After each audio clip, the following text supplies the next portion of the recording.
കഴിഞ്ഞ ദിവസം ദുരന്തം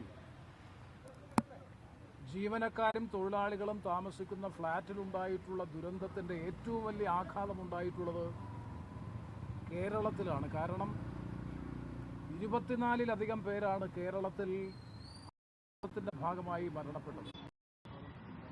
കൊല്ലം ജില്ലയിൽ തന്നെ ഏറ്റവും ഒടുവിൽ റിപ്പോർട്ട് ചെയ്തതനുസരിച്ച് ശ്രീ സുമേഷിൻ്റെ മരണത്തോടുകൂടി കൊല്ലം ജില്ലയിൽ കൊല്ലം പട്ടണത്തിൽ മതിലിൽ സുമേഷിൻ്റെ മരണത്തോടുകൂടി ജില്ലയിൽ 4 പേരാണ് ഈ ദുരന്തത്തിൽ മരണപ്പെട്ടത്.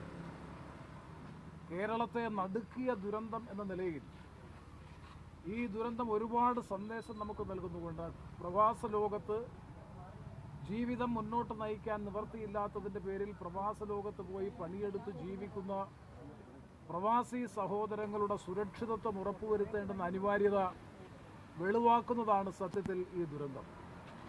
അതോടൊപ്പം തന്നെ അപകടത്തിൽപ്പെട്ട ദുരന്തത്തിൽപ്പെട്ടവരെ സംരക്ഷിക്കാനും അവരുടെ ശാശ്വതമായ പുനരധിവാസം ഉറപ്പുവരുത്താനും ഫലപ്രദമായ നടപടികൾ സ്വീകരിക്കേണ്ടതിൻ്റെ അനിവാര്യത കൂടി വിളിച്ചറിയിക്കുന്നതാണ് കുവൈറ്റ് ദുരന്തം. കാരണം ഇപ്പോൾ ബന്ധപ്പെട്ട കമ്പനി 8 ലക്ഷം രൂപയും കേന്ദ്ര ഗവൺമെൻറ് 2 ലക്ഷം രൂപയും സംസ്ഥാന ഗവൺമെൻറ് 5 ലക്ഷം രൂപയും പ്രഖ്യാപിച്ചിട്ടുണ്ട് എന്നുള്ള വസ്തുത നിലനിൽക്കുമ്പോൾ തന്നെ ഇവരെ സംബന്ധിച്ചിടത്തോളം അവരുടെ ജീവിതം മുന്നോട്ട് നയിക്കാൻ, കാരണം ഓരോ കുടുംബത്തിൻ്റെയും അവസ്ഥ എല്ലാ സ്ഥലത്തും ഞാൻ പോയതാണ്, ഇവരെ മാത്രം ആശ്രയിച്ച് ജീവിക്കുന്ന കുടുംബങ്ങളാണ്, കൊച്ചു കുഞ്ഞുങ്ങളടക്കമുള്ള കുടുംബങ്ങളാണുള്ളത്.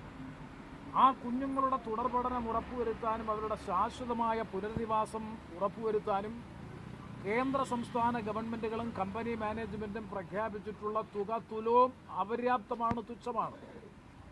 അതുകൊണ്ട് തന്നെ കൂടുതൽ മെച്ചപ്പെട്ട ഒരു നഷ്ടപരിഹാര പാക്കേജ് ഈ കുടുംബങ്ങളുടെ ആശ്രിതർക്ക് നൽകാൻ കേന്ദ്ര സംസ്ഥാന ഗവൺമെൻറ്റുകളും ബന്ധപ്പെട്ട കമ്പനി മാനേജ്മെൻറ്റും തയ്യാറാകണമെന്നുള്ളതാണ് ഒരാവശ്യം സൂചിപ്പിക്കാനുള്ളത്.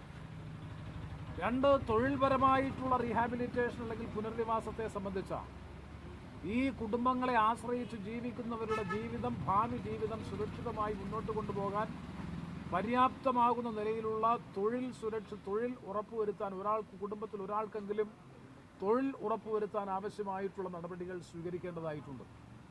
ശാശ്വതമായ പുനരധിവാസമെന്ന് ഞാൻ ആവർത്തിച്ച് സൂചിപ്പിച്ചത് ലോക കേരള സഭ ഇപ്പോഴും നടക്കുക. ആ ലോക കേരള സഭ ഗൗരവത്തോടുകൂടി പരിശോധിക്കേണ്ടുന്ന പ്രശ്നങ്ങളിലൊന്നാണ്. പക്ഷേ നിർഭാഗ്യവശാൽ അതൊന്നും അവിടെ ചർച്ചയാകുന്നില്ല എന്നുള്ളതാണ് ഏറ്റവും നിർഭാഗ്യകരമായിട്ടുള്ള അവസ്ഥ.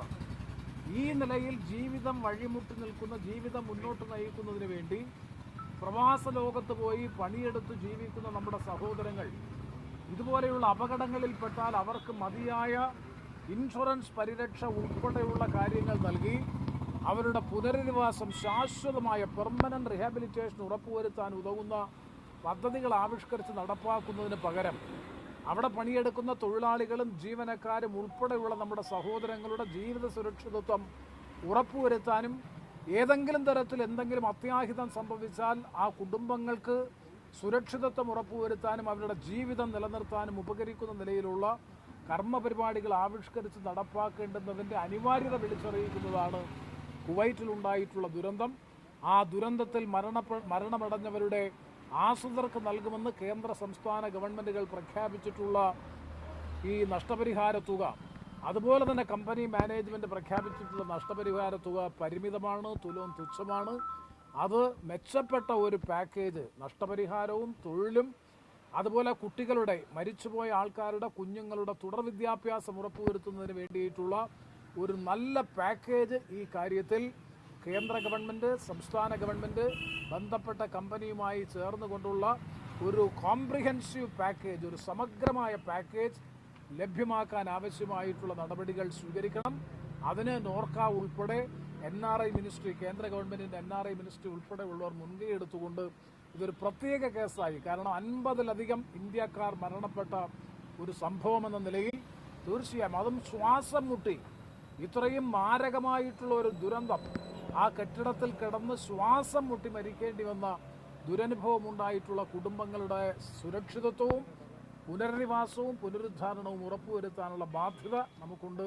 അതുകൊണ്ട് കേന്ദ്ര ഗവൺമെൻറ്റും സംസ്ഥാന ഗവൺമെൻറ്റും ബന്ധപ്പെട്ട കമ്പനി മാനേജ്മെൻറ്റുമായി ചേർന്ന് കൂടിയാലോചനകളിലൂടെ ഒരു സമഗ്രമായ പാക്കേജ് ഈ ആശ്രിതർക്ക് നൽകാൻ ആവശ്യമായ നടപടികൾ സ്വീകരിക്കണം എന്നാണ് ഈ അവസരത്തിൽ ആവശ്യപ്പെടാനുള്ളത്.